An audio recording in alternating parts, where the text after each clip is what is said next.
You've been told your whole life that if you want something, you go after it. Chase your dreams, chase success, chase the girl.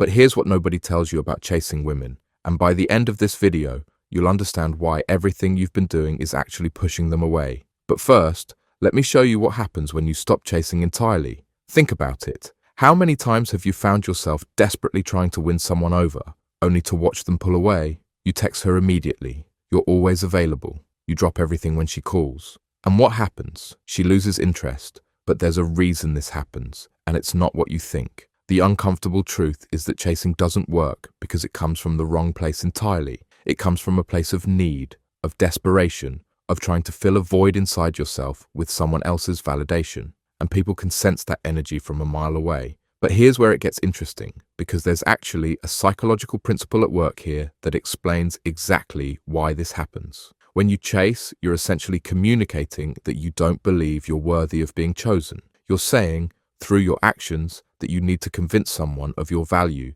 rather than simply being valuable. And that energy, it repels the very people you're trying to attract. But the solution isn't what most dating coaches tell you. Most guys think the answer is playing hard to get or using manipulation tactics. But that's not it at all. There's something far more powerful than chasing. Something that draws people toward you like a magnet. It's called self-possession. But understanding self-possession is only the first piece of the puzzle. Self-possession isn't about playing games or being manipulative. It's not about pretending you don't care when you do.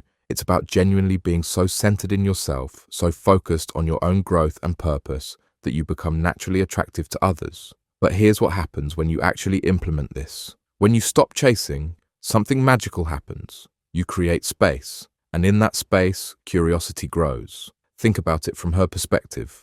When someone is constantly pursuing you, texting you, trying to make plans, seeking your attention, what happens? The mystery disappears, the challenge vanishes, and with it often goes the attraction. But there's a specific way to create this space without seeming uninterested. This doesn't mean you become cold or distant. It means you become discerning. You stop being available at every moment. You stop dropping everything for someone who hasn't earned that level of priority in your life.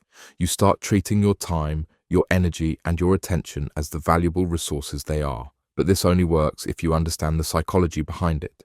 Here's what self-possession looks like in practice. Instead of immediately responding to every text, you respond when it's convenient for you. Instead of being available every weekend, you have your own plans, your own interests, your own social circle. Instead of making her the center of your universe, you make yourself the center of your universe and invite her to be part of it. But this approach only works if you avoid one critical mistake. The difference is subtle but profound. One approach screams desperation and low value. The other whispers confidence and high value. And people are naturally drawn to high-value individuals. But here's where most people get this completely wrong. They think self-possession means playing hard to get or being artificially unavailable. That's not it at all. True self-possession comes from genuinely having a life so full and meaningful that you're not sitting around waiting for someone else to make it complete. And this is where the real transformation happens. It means having hobbies that excite you, goals that drive you, friendships that fulfill you, and a sense of purpose that energizes you. When your life is genuinely full, you're not chasing anyone because you don't need to.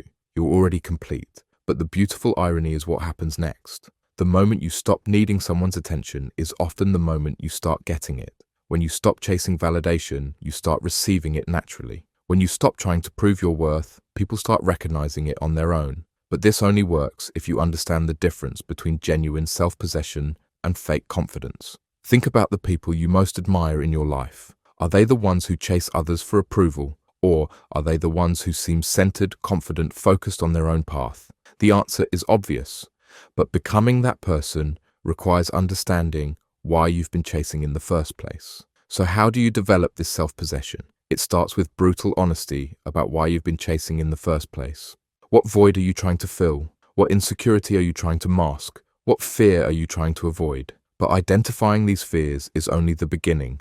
Maybe you're afraid of being alone. Maybe you're afraid of not being good enough. Maybe you're afraid that if you don't pursue, no one will pursue you. These fears are understandable, but they're also the very things that drive the chasing behavior that pushes people away. But here's how to overcome them. The solution isn't to ignore these fears or pretend they don't exist. It's to face them head on and work on filling those voids yourself. Develop a relationship with yourself that's so strong, so fulfilling, that you don't need someone else to complete you. But this process requires a specific strategy. Start by investing in yourself with the same energy you've been investing in chasing others. Take up that hobby you've been putting off. Pursue that goal you've been avoiding. Strengthen those friendships you've been neglecting. Build a life that excites you, with or without romantic partnership. But building this life is meaningless without understanding the final piece. When you do this genuinely, something shifts in your energy. You stop emanating need and start emanating abundance. You stop being someone who takes and start being someone who gives. And people are naturally drawn to givers, not takers. But this transformation only happens when you understand the deeper principle at work. This doesn't mean you become selfish or uncaring. It means you care from a position of strength rather than weakness. You give because you want to, not because you need something in return.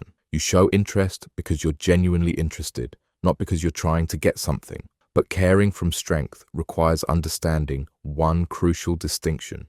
The most attractive thing about a person isn't their looks, their success, or their charm. It's their self-possession. It's their ability to be completely themselves without apology or desperation. It's their quiet confidence that they're worthy of love and respect, regardless of whether any particular person recognizes it. But developing this confidence requires one final step. So stop chasing, start building, stop pursuing, start becoming, stop trying to convince someone of your worth. Start knowing it so deeply that it becomes undeniable to everyone around you. But remember, this transformation is incomplete without understanding why it works. The right person won't need to be chased. They'll recognize your value and choose to walk alongside you. And that choice, made freely rather than through pressure or persuasion, will be infinitely more meaningful than anything you could have achieved through chasing. But this only happens when you complete the full transformation. Your worth isn't determined by who chooses you. It's determined by who you choose to become. And when you become someone worth choosing, the right people will choose you naturally, without any chasing required. This is your invitation to stop running after others and start building something within yourself that's so magnetic, so compelling, that the right people can't help but be drawn to you. The chase ends now. The building begins today.